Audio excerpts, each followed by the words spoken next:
Ilang electrical devices ang kailangan sa isang serketo. Kagaya ng ilaw, convenience outlet na kailangan sa isang serketo. Tara, pag-usapan natin, mga kabaro.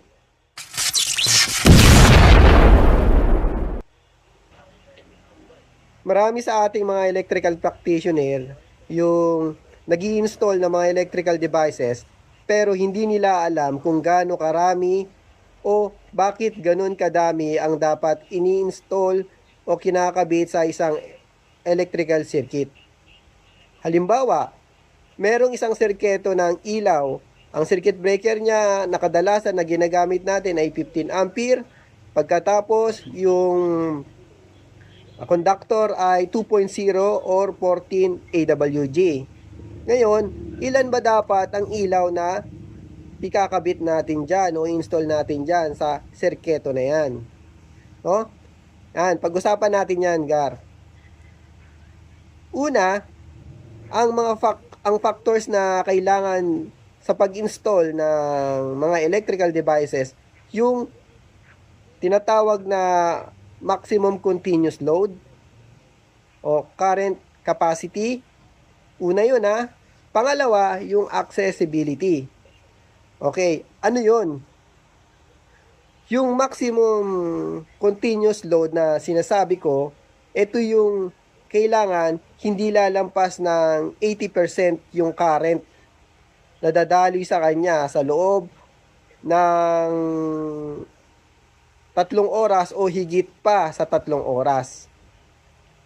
Bigyan kita example. Halimbawa, yung ilaw mo, meron siyang 5 watts na power. So, 5 watts na yan, i-plus mo lang lahat yan, isa mo lang. So, kuhain mo lang yung total niya kung pare-parehas lang sila. Or, halimbawa, meron ka pang iba na power, rating power, isa 5 watts, isa 8 watts, isa 20 watts. So, gagawin mo, isa mo lang lahat yan, or plus lang, dagdag lang lahat, additional lang, yun. Pag nakuha mo na yung total nun, i-divide mo sa 230 volts. Kung yung total lang current niya ay hindi lumampas sa 12 ampere, which is yun yung 80% ng 15 ampere ng circuit breaker mo, pwede yun. Pwede mong gamitin. Halimbawa, umabot siya ng 20 ilaw, 20 LED lights, or umabot siya ng 30 or 25. Tapos, hindi lumampas sa 80%. Sa 80% continuous load. No? 80%, no? Ano 80%? Ulitin ko lang ulit. Yung 12 ampere. 80% ng 15 ampere is 12 ampere. Pumalo lang siya ng 11.9, 11.8. So, pwede mong i-install yung ganun kadami. No? So, ang dami, di ba? Kasi, mababa lang yung current load ng ilaw mo. 5 watts lang, 8 watts lang, di ba? So, alam nyo naman paano kuhain yung amperahe niyan, di ba? So, ohms law lang yun, di ba? O, power divided by volts, no? Equivalent ng ampere. So, ngayon, meron mga ibang mga serketo na konti lang yung ilaw. Di ba? Magtataka ka. Yung total capacity niya lang is 5 ampere, 6 ampere lang. Meron pa nga, 3 ampere lang eh. Tapos, ang laki ng allowance, hindi man lang pumalo ng 12 ampere sa 80% ng 15 ampere circuit breaker ng ilaw. Ganito kasi yan, Gar. Accessibility. Ang kinukuha nila dyan yung accessibility. Once nagkaroon ng problema sa isang sirketo, ito isang halimbawa, nag-install ka ng 25 ilaw, LED lights, sa isang sirketo lang. So, yung 25 na ilaw na yan, sasakupin niyan isang bahay lang dahil sa dami. Kadalasan makikita natin yan sa mga simpleng bahay lang or mahirap lang talaga yung in short, walang masyadong budget. So, ang kinakaya niya na, ang nakalagay sa isang sirketo, napakadami, 'di ba? Pero kaya naman, 'di ba? Etong ang tanong, 'di ba? Once nagkaroon ng short circuit o nagkaroon ng problema yung isang ilaw diyan, ang mangyayari diyan, damay-damay lahat, 'di ba? Wala nang ilaw sa kitchen, wala nang ilaw sa CR, wala pang ilaw doon sa kwarto.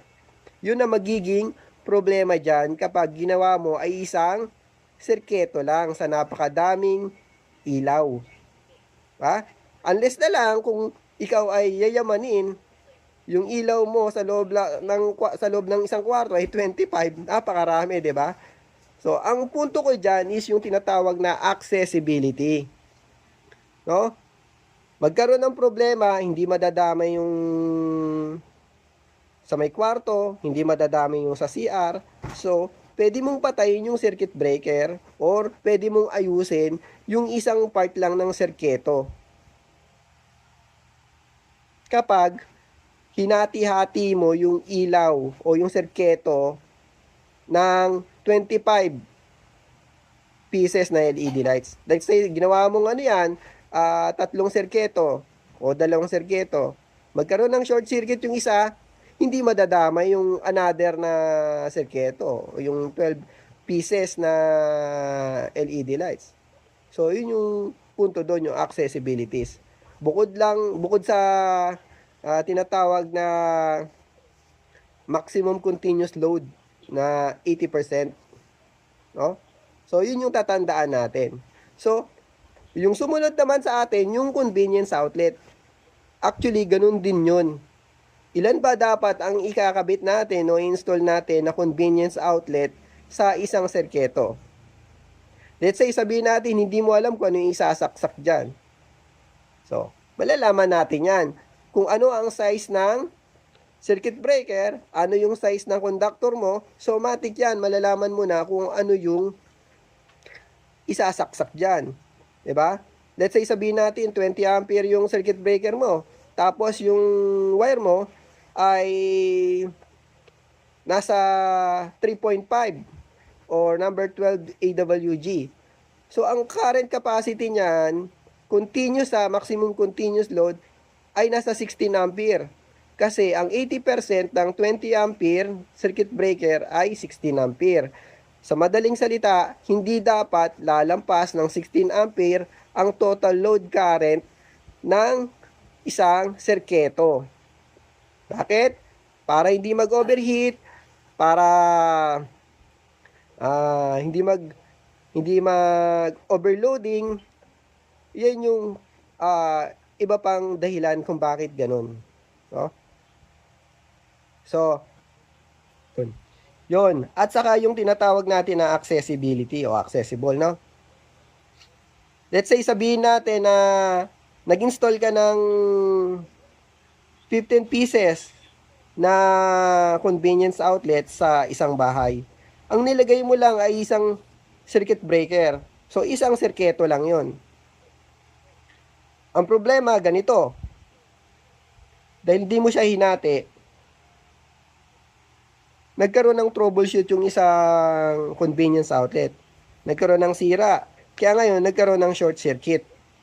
Nadikit yung line 1 or line 2 or nasunog, kaya nagkaroon ng short circuit. So, ang mangyari dyan, magtitrip yung circuit breaker. So, madadamay yung nasa kwarto, madadamay yung nasa kitchen, madadamay din yung nasa CR. So, yun yung pinupunto natin na accessible kahit hindi lumampas ng 16 ampere yung maximum continuous load niya, kailangan mo pa rin hatiin. No?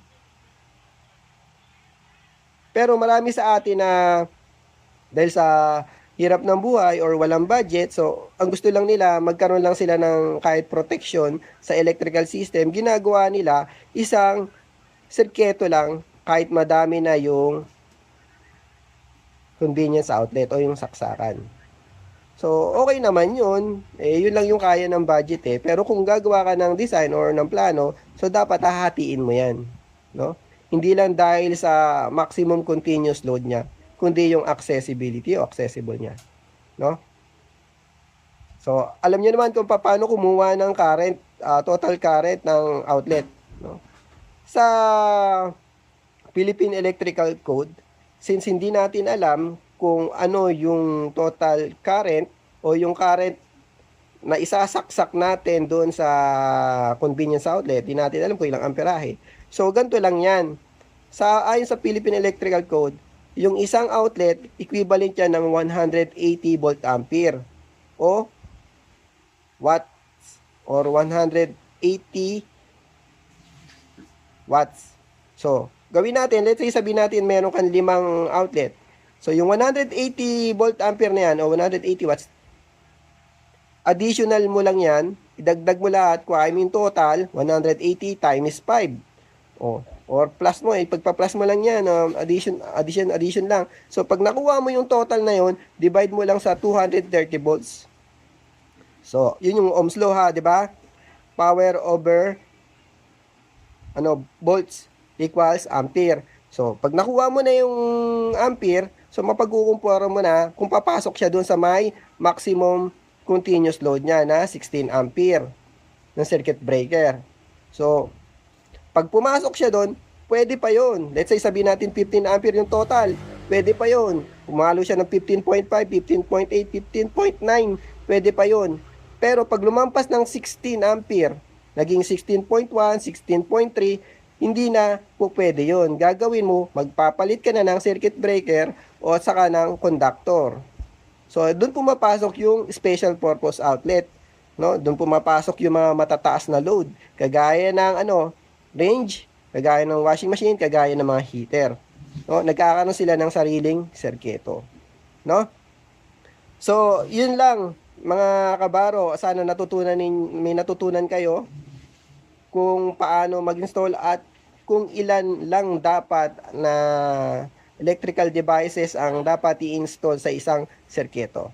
Good luck. Sana nagkaroon kayo ng idea. Bye.